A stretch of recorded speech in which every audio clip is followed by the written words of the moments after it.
ကျွန်တော်တို့ Facebook ကောက် password ပြန်ယူဖို့ဆိုရင်အရင်ဆုံး Facebook setting နဲ့အရင်သွားရမယ်ကျွန်တော်ပြထားတဲ့အတိုင်းသွားပါ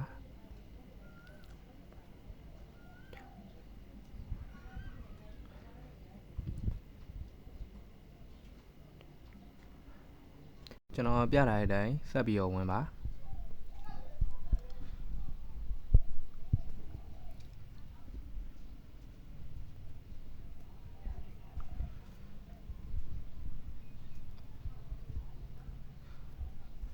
ပြီးရင် password and security တွေကိုဝင်ရပါမယ်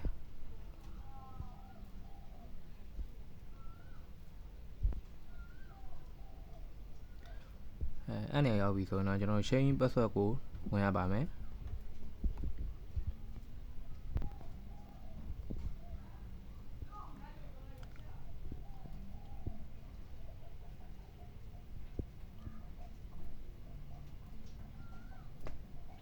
ပြီးရင်ကျွန်တော်တို့ Facebook ကောက် password ယူမှာဖြစ်တဲ့အတွက် Facebook ကိုနှိပ်ပါ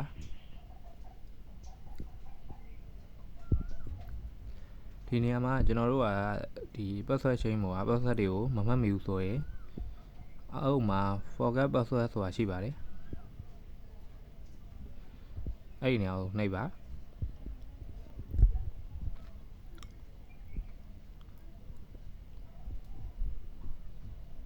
ဒီနေရာမှာကျွန်တော်အင်းတော့ဖွင့်ထားတော့ထည့်ထားတဲ့ဖုန်းနံပါတ်တွေ Gmail နဲ့အင်းလုံးပြန်ယူကြည့်ပါမယ်မြောက်ဆိုရင်တော့အသစ်ထည့်ပါမယ်ကိုယူဖို့အတွက်အင်းထည့်ခဲ့တဲ့ဖုန်းနံပါတ်တွေ Gmail နဲ့စမ်းပြီးတော့အင်းယူကြည့်ပါဦးမယ်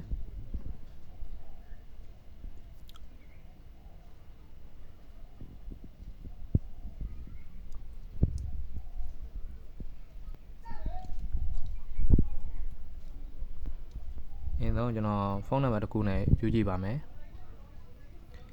ဒီနေရာမှာတော့သူပြထားတဲ့ဟာတန်းကိုနှိပ်ရပါမယ်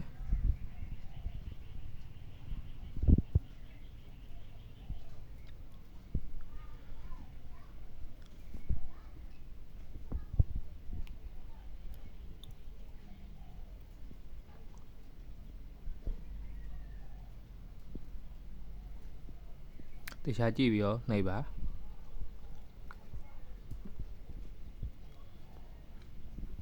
ပြီးရင်တော့ဒီမှာပထမကျွန်တော်တို့သုံးထားတဲ့ဖုန်းနံပါတ်နဲ့ကိုကြမကြဆက်ကြည့်ပါမယ်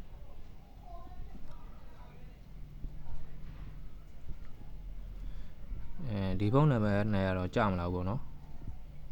ဆိုတော့နောက်တစ်နည်းနဲ့စမ်းကြည့်ပါဦးမယ်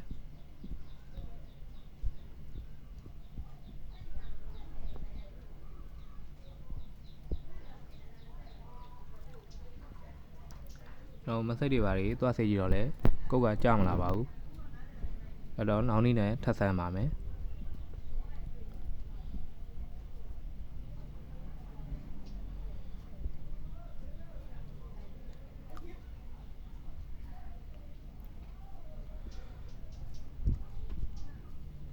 ကျွန်တော်တခြားဖုန်းနံပါတ်နဲ့ထပ်ပြီးတော့ဆန်းကြည့်ပါမယ်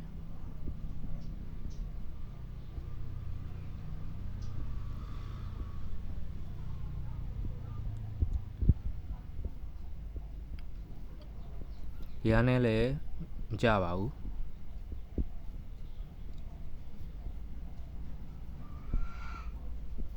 အားနဲ့လည်းကိုကကြမလာဘူးဆိုရင်ကျွန်တော် Gmail နဲ့ထပ်ဆန်းကြည့်ပါဦးမယ်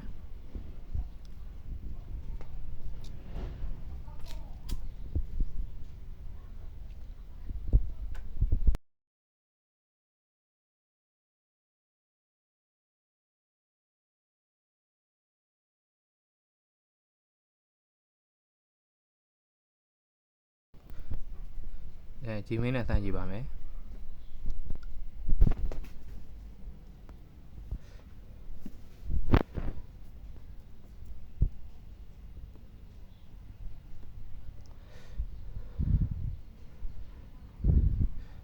Gmail နဲ့လည်းကိုကကြပါဘူးကျွန်တော် Gmail နဲ့တစ်ချက်သွားစေကြည့်ပါဦးမယ်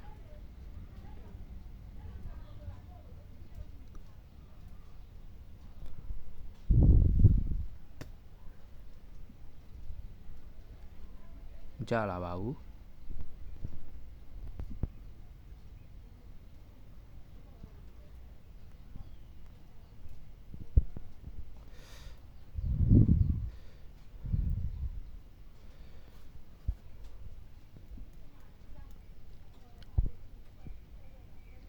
ကျွန်တော်တို့ဗန်နီးနဲ့မှမကြောက်ဘူးဆိုရင်တော့Gmail အသစ်ဖြစ်ဖြစ်ဖုန်းနံပါတ်အသစ်ဖြစ်ဖြစ်ထည့်ပြီးတော့ကုတ်ရှာရပါမယ်အဲ့တော့ခုနကနေအောင်ပြန်သွားပါမယ်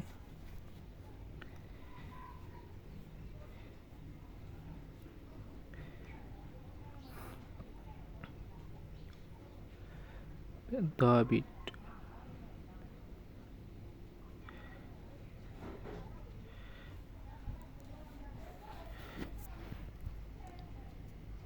ကျွန်တော်တို့ခုနတည်းပဲပြန်ဝင်ပြီးတော့ကျွန်တော် contact info ဆိုတဲ့ဟာကိုနှိပ်ရပါမယ်အဲ့နေရာမှာကျွန်တော်တို့ Gmail အသစ်ဖြစ်ဖြစ်လက်ရှိဖုန်းနံပါတ်ထည့်ထားတဲ့ဟာဖြစ်ဖြစ်ထပ်ချိန်ပြီးတော့ကျွန်တော်တို့ကုတ်ရှာပါမယ်Gmail အသစ်နဲ့တော့ကျွန်တော်စမ်းပြီးတော့လုပ်ကြည့်ပါမယ်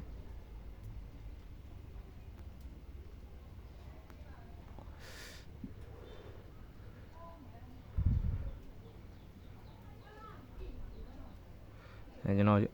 Gmail အသစ်နဲ့ထပ်ချိန်လိုက်ပါမယ်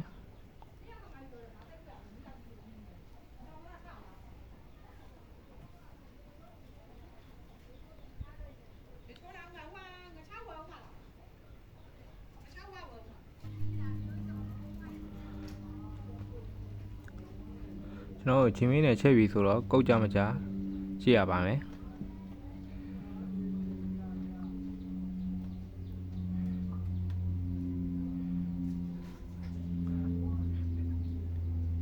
ဒါဆိုရင်ကျွန်တော်ကုတ်ကြမကြ Gmail ထဲကိုသွားကြည့်ပါမယ်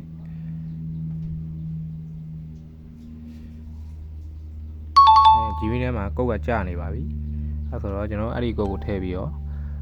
ဒီ Gmail ကို Facebook password တောင်းဖို့တော့ချိန်ရပါမယ်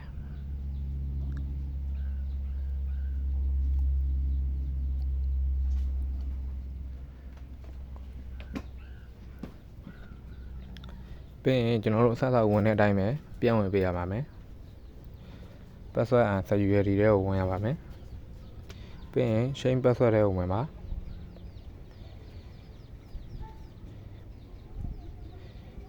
ခုနလို forget password ကိုနှိပ်ပြီးတော့ကျွန်တော်တို့ခုနကချိန်ထားတဲ့ Gmail ကိုပြန်ချပြီးတော့ကုတ်တောင်းရပါမယ်ဒါဆိုရင်ကြာမကြာထည့်ကြည့်ပါမယ်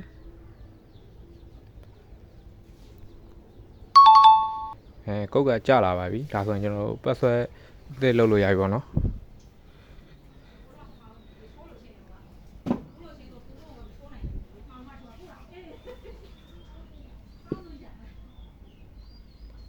တရားဆိုရင်ရပါပြီကျွန်တော်တို့ password အသစ်ထည့်ရပါမယ်ကျွန်တော်တို့ password အသစ်ထည့်ပြီးတော့ရပြီပေါ့နော်မိမိတို့ရဲ့Facebook ကောက်က password မမှတ်မိတာဖြစ်ဖြစ်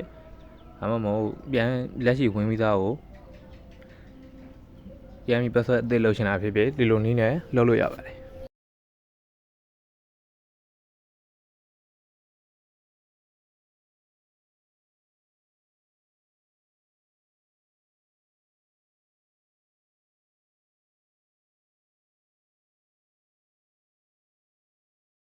နောက်တစ်ခုကကျွန်တော်တို့ရဲ့ Facebook ကောက်ကိုဘယ်သူတွေဝင်ပြီးတော့သုံးနေလဲဆိုတာကိုကြည့်နေဖြစ်ပါတယ်။ password and security တွေဝင်မယ်။ပြီးရင် where you are login ဆိုတာလေးကိုတွေ့ရင်နှိပ်လိုက်ပါ။ပြီးရင်ကျွန်တော်တို့ရဲ့ Facebook ကောက်ကိုနှိပ်ပြီးတော့ဒီ device ပြတဲ့နေရာရှိပါတယ်။ဒီမှာဝင်ပြီးစစ်ဆေးလို့ရပါတယ်။